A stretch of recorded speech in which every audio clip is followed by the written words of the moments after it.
रियाज माला संगीत साधकों की डोर। नमस्कार रियाज माला के सभी दर्शकों को। आज की ये क्लास जो है वो बहुत खास है, क्योंकि आज हम सिर्फ हाई नोट लगाने की बात नहीं करेंगे, बल्कि यह समझेंगे कि आखिर हाई नोट पर हमारा गला अटकता क्यों है, आवाज़ दबती क्यों है, सुर ऊपर जाते ही गला क्यों कस जाता है, और क्या कोई ऐसी जड़ी बूटी है जो गले को सपोर्ट कर सकती है। तो दोस्तों, आज का जो विषय है, इस विषय के ऊपर हम एक प्रोफेशनल म्यूजिक टीचर होने के नाते मैं आपको शुरुआत से ही एक बात स्पष्ट कर देना चाहता हूँ कि कोई भी ऐसी जड़ी बूटी नहीं है जिसे खाते ही 7 दिन में आपकी आवाज़ अचानक 3 सुर ऊपर चली जाएगी।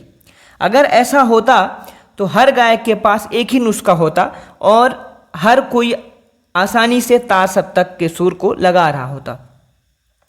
असल चमत्कार जो है वो जड़ी बूटी में नहीं है, बल्कि सही टेक्निक में है। लेकिन एक चीज़ ये भी सत्य है कि कुछ पारंपरिक चीज़ें जो है वो गले की देखभाल में सहायक हो सकती हैं, जैसे कि उनमें से एक है मुलेठी। लेकिन आज हम केवल और केवल इस दवा और हाई नोट की गारंटी के रूप में नहीं समझेंगे, बल्कि वॉइस केयर के एक सहायक हिस्से के रूप में हम इसको समझेंगे। और मुलेठी आपके लिए गले के लिए फ़ायदेमंद जरूर है, लेकिन किस तरीके से फ़ायदा करेगा, क्या करना पड़ेगा, कैसे इस्तेमाल करना पड़ेगा, इसकी बात अभी हम यहाँ पर करने वाले हैं।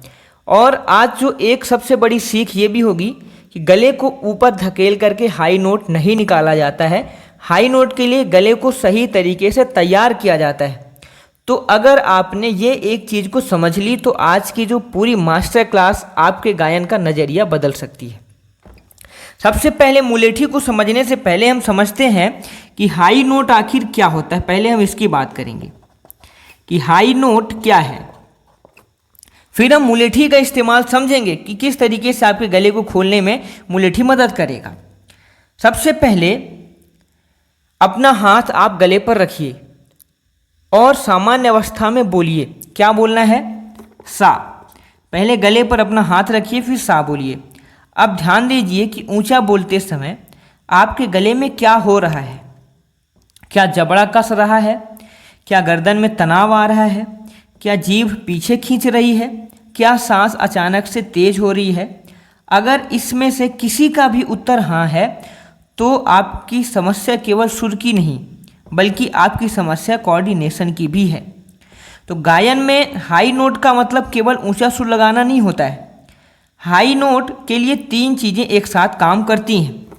पहला होता है ब्रीथ सपोर्ट। इसके अलावा दूसरी चीज होती है वोकल कोऑर्डिनेशन।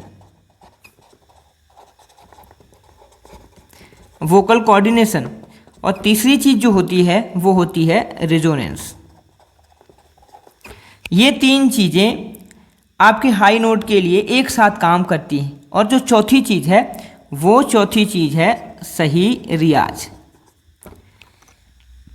अब अगर सांस गलत है तो गला ज़्यादा काम नहीं करेगा। अगर गला दब रहा है तो आवाज़ भारी होगी। अगर रेजोनेंस सही नहीं है तो आपको वही सुर लगाने के लिए ज़्यादा ताकत लगानी पड़ेगी।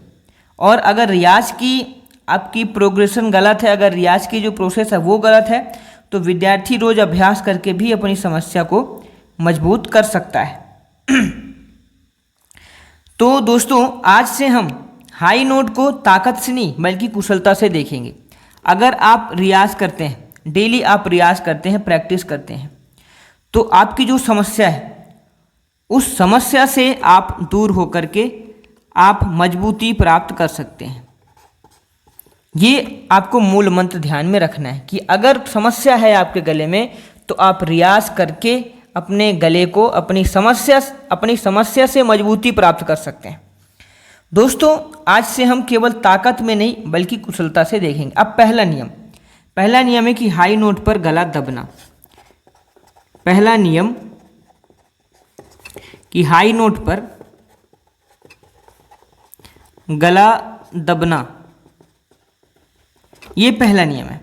जब कोई विद्यार्थी मंद्र या मध्य सप्तक से तार सप्तक की तरफ जाता है तो अक्सर उसके मन में एक विचार आता है कि अब मुझे ज़्यादा जोर लगाना पड़ेगा और यहीं से समस्या शुरू हो जाती है। वह सांस ज़्यादा भरता है, गला कसता है, जबड़ा बंद करता है, चेहरे को सिकोड़ता है, चेहरे का डायरेक्शन चेंज होता है और फिर हाई नोट को धक्का दे करके निकालने की कोशिश करता है। तो परिणाम क्या निकलता है?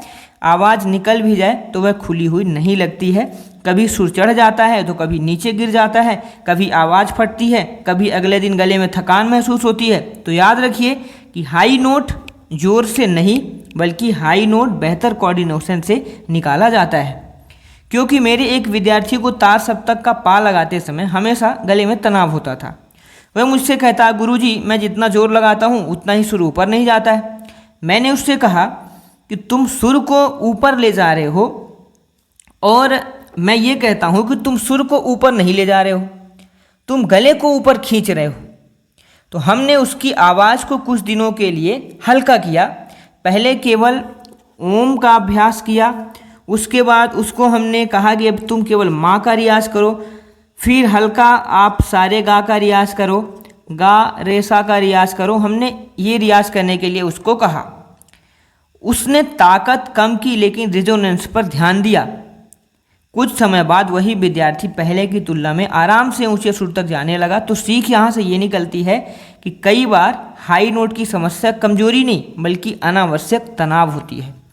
नमस्कार दोस्तों, आप सभी का रियाज माला में मैं हार्दिक स्वागत करता हूँ। एक छोटा सा आपसे निवेदन है कि अगर आप चैनल में पहली बार आए हैं तो चैनल को सब्सक्राइब कर लीजिए, थोड़ा सा समय निकाल करके अभी तुरंत, क्योंकि इसी तरीके से वीडियोज़ मैं डालता रहता हूं तो आप वो वीडियो को मिस नहीं करेंगे। दूसरी चीज़, आपके लिए एक बहुत बेहतरीन चीज़ आई है कि आपको ज्वाइन का बटन यहाँ पर मिल गया सब्सक्राइब के बाजू में। तो आप जब ज्वाइन के बटन में क्लिक करेंगे तो आपको हमारे जो रिकॉर्डेड वीडियोज़ हैं आपके संगीत सीखने के लिए वो काफ़ी मदद करेंगे। इसी तरीके से वीडियोज़ वहाँ पर भी आ रहे हैं, प्रैक्टिकल भी, तो आप ज्वाइन कर लीजिए और आपके वहाँ पर सवाल भी हमसे पूछ सकते हैं कि आपको किस टॉपिक के ऊपर वीडियो चाहिए, क्या क्या आपको प्रॉब्लम है किस चीज़ को, वो भी आप वहाँ पर शेयर कर सकते हैं। मैं खुद जवाब देता हूँ और आपके लिए वीडियो भी बनेगा। तो आप ज्वाइन कर लीजिए, अपनी समस्या वहाँ पर लिखिए आकर के। और कौन सी जगह से वीडियो को देख रहे हैं ये भी हमें कमेंट में ज़रूर बताइए। अब आते हैं हम अपने मुलेठी के ऊपर, जो यहाँ पर आपको दिख रहा है कि मुलेठी के बारे में। मुलेठी का स्थान कहाँ है? पहला तो चीज़ ये है कि मुलेठी का स्थान कहाँ है? जड़ी बूटी पर, जिसके कारण आपने ये वीडियो को खोला है। अब उस टॉपिक के ऊपर हम आ गए हैं कि मुलेठी। दोस्तों, मुलेठी यानी कि मुलेठी का उपयोग भारतीय परंपरा में लंबे समय से किया जाता है। गायकों में इसका जो उल्लेख है वो अक्सर गले की देखभाल के संदर्भ में आपको सुनने को मिलता है, देखने को मिलता है, पढ़ने को मिलता है।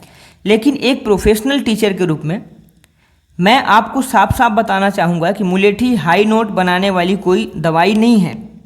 यह आपके वोकल फोल्ड को मैजिकली लंबा नहीं करती है। यह आपकी पिच रेंज को 7 दिन में निश्चित रूप से नहीं बढ़ाती है और गलत रियाज की भरपाई भी नहीं करती है। तो इसका उपयोग हर कोई विद्यार्थी करना चाहता है तो इसे सपोर्टिव थ्रोट केयर प्रैक्टिस की तरह समझना चाहिए। सपोर्टिव थ्रोट केयर प्रैक्टिस की तरह आप इसको समझिए। यह कोई 7 दिन में आपके गले को एकदम से 3 सुर ऊपर नहीं लेके जाएगा, इसको हमें ध्यान देना है।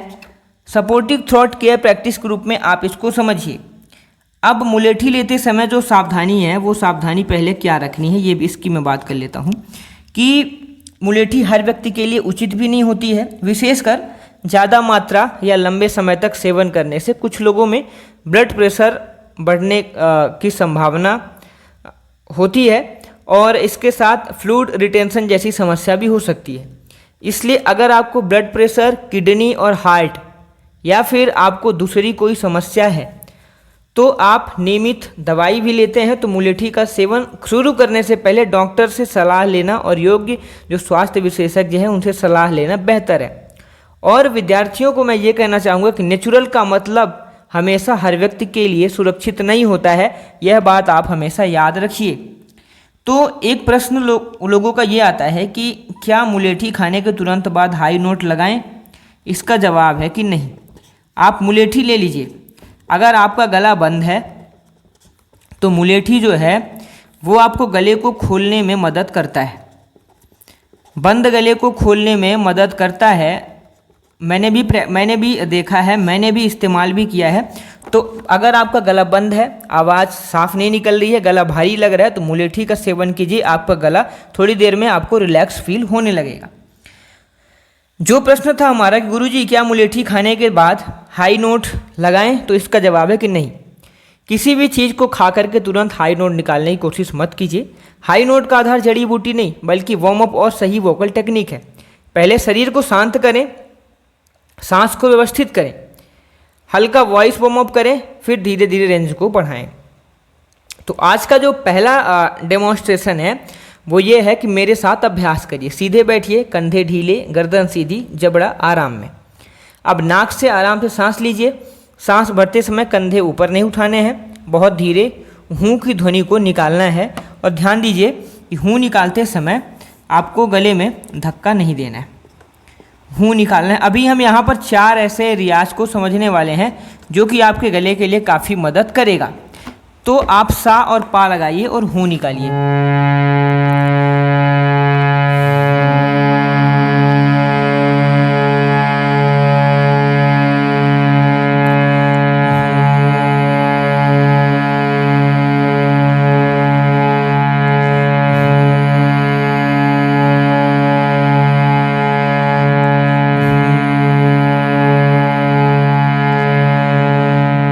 अब आपने हूँ निकाला, अब हूँ के बाद आपको मुंह निकालना है। हल्के स्वरों में आपको मुंह निकालने की कोशिश करना। अभी आपने हूँ निकाला, अब मुंह निकालिए।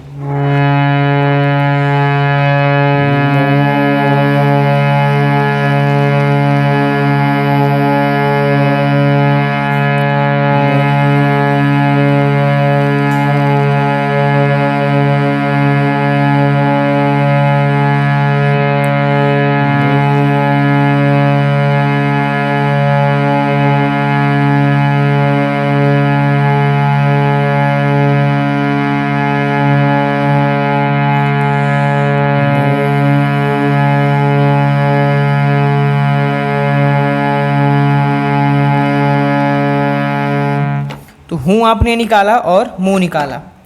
इसके बाद आपको एक चीज़ महसूस करना है कि आपके क्या चेहरे के सामने हल्की वाइब्रेशन महसूस हुई। यही आपका पहला लक्ष्य है। अब हाई नोट पर जाने से पहले रेजोनेंस को जागृत आपको करना है। अब बात आती है कि रेजोनेंस क्यों ज़रूरी है। रेजोनेंस क्यों ज़रूरी है, ये प्रश्न आता है। दोस्तों, एक छोटा सा प्रयोग कीजिए कि अपनी हथेली को गले पर रखिए और बहुत ज़ोर से आ बोलिए। आ आपको बोलना है। इसके बाद आप बहुत सहज तरीके से माँ बोलिए। अब आप दोनों में वाइब्रेशन आपको अलग अलग महसूस होगा। गायन में हमारा उद्देश्य यह नहीं है कि हर अलग चेहरे में ही ये वाइब्रेशन महसूस हो, लेकिन रेजोनेंस की जो सिस्टेंशन है वह हमें एक समझने में ये मदद कर सकती है कि आवाज़ को केवल गले में दबा करके नहीं निकालना है। गला रास्ता है, पूरा भार उठाने वाली ये जगह नहीं है। एक मेरा विद्यार्थी एक हमेशा कहता था कि मेरी आवाज़ बहुत भारी है, इसलिए मैं हाई नोट नहीं लगा पाता हूँ। हमने उसका स्वर बदलने की कोशिश नहीं की, पहले उसकी ब्रीदिंग देखी, फिर उसे हल्के हमिंग एक्सरसाइज दिए, फिर छोटी रेंज में हमने आरोह अवरोह को करवाया। धीरे धीरे उसे समझ में आया कि समस्या उसकी आवाज़ की जो प्राकृतिक समस्या नहीं थी और समस्या उसकी आवाज़ की प्रकृति भी नहीं थी। समस्या यह थी कि वह हर सुर को बहुत ज़्यादा मस्कुलर एफर्ट से पैदा कर रहा था। तो आपका पहला रियाज पैटर्न क्या है? आपका जो स्केल हो, आप अपने स्केल के हिसाब से सीधे तार, जो तार सा होता है या फिर तार नी होती है, यहाँ पर आपको सीधे नहीं जाना है, आपको अपने कंफर्टेबल स्केल में जाना है। फिर एक चीज़ बोलनी है, सारे गा रे सा। क्या बोलना है? सा रे गा रे सा, ये आपको बोलना है। जैसे इसके बाद दूसरी चीज़ आप बोलेंगे सारे गामा गा रे सा। सा रे गा मा गा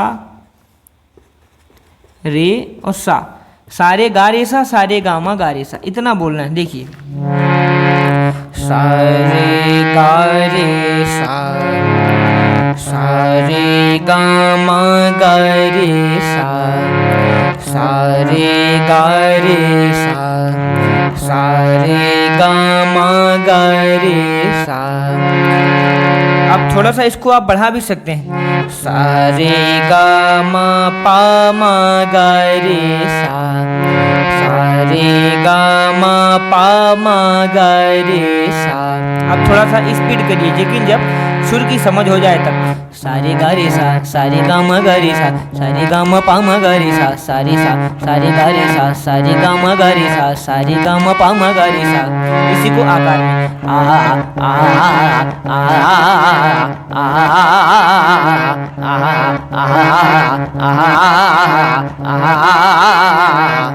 ये आपको करना है दोस्तों। हर पैटर्न को पहले मध्य सप्तक में आराम से करें, फिर धीरे आगे बढ़ें। अक्सर विद्यार्थी कहते हैं कि गुरुजी मेरा जो तार सप्तक का सा है वो नहीं लग रहा है, मैं रोज़ 20 बार हाई सा गाऊं या फिर हाई पिच में मैं 20 बार प्रैक्टिस करूं। तो अगर आप ऐसा करेंगे तो ये गलती है। यदि जो तार सप्तक का सा है उस पर आपका गला तनाव कर रहा है तो उसे 20 बार दोहराने से टेक्निक सही नहीं होगी, वो अपनी समस्या को आप और बढ़ा रहे हैं। इसके बजाय हाई नोट का जो सा लगाने से पहले आपकी जो रेंज है उस रेंज के पहले तक आप प्रैक्टिस करें। जैसे कि आपकी रेंज है कि तार सप्तक के नी तक आपका गला जो है वो जा रहा है और सा में दिक्कत हो रही है, तो तार सप्तक के नी तक अपने गले को 10 बार गाइए, फिर उसके बाद तार सप्तक के सा को 1 बार गाइए, फिर इसी तरीके से 10 बार तार सप्तक के नी को गाइए और फिर तार सप्तक के सा को 1 बार फिर गाइए। ये पैटर्न आपको रखना है। तो आपको 20 से 25 मिनट का जो रियाज रखना है वो रियाज केवल ये रखना है कि आपको हूँ और मुँह बोलना है, फिर सारे गा रे बोलना है और सा, और फिर सारे गामा गा रे सा। ये आपको 20 मिनट तक आपको ये बोलने की कोशिश करनी है। अब इसके बाद अगला जो 5 मिनट आखिरी का है उसमें अपनी कंफर्टेबल रेंज में आप हल्का सा आरोह अवरोह कर लीजिए। अगर हाई नोट को जीतना नहीं है तो ध्यान दीजिएगा कि हमारा उद्देश्य जो है वो केवल हाई नोट को जीतना नहीं है, हमारा है कि हाई नोट के लिए गले को तैयार करना है। तो होमवर्क आपको मैं दे रहा हूँ, लेकिन इसके बाद भी बहुत ज़रूरी चीज़ समझना है। होमवर्क आपको ये है कि आप अपने गले को कसेंगे नहीं, कंफर्टेबल सा में गाएंगे और तनाव अगर लग रहा है तो रुक जाएंगे। इसके बाद किस सुर पर मेरा गला कसना शुरू हो रहा है एक छोटा सा ऑडियो रिकॉर्ड करेंगे, उसको सुनेंगे और हमारे व्हाट्सएप में भी भेजेंगे। अब दोस्तों एक चीज़ मैं आपको यहाँ पर समझाना चाहूँगा कि हाई नोट केवल ताकत का खेल नहीं है और मुलेठी कोई जादुई हाई नोट मेडिसिन नहीं है। हाई नोट के लिए ब्रीथ, कोऑर्डिनेशन और रेजोनेंस और रियाज जो हमने आपको यहाँ पर बताया है, ब्रीथ, सपोर्ट, वोकल कोऑर्डिनेशन और रेजोनेंस और रियाज, ये ज़रूरी है। अब सबसे महत्वपूर्ण चीज़ कि गले को दबा करके ऊंचा सुर निकालने की आदत आपको छोड़नी है। आज का जो एक गुरु मंत्र है वो डायरी में आप लिखिए कि सुर को धक्का मत दो, सुर को रास्ता दो।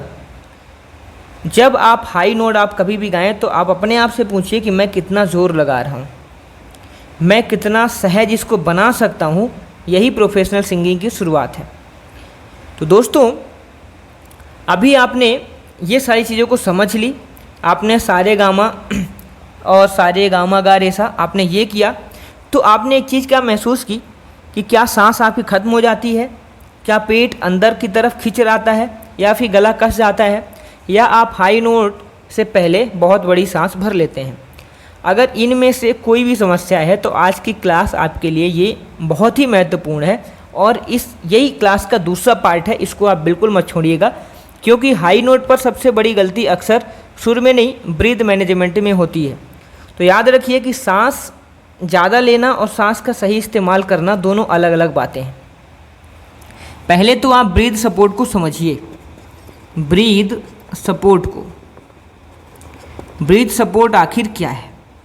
गायन के लिए सांस हमारी ऊर्जा का आधार है, लेकिन इसका मतलब यह नहीं है कि हाई नोट से पहले फेफड़ों को पूरी तरीके से भर लेना चाहिए।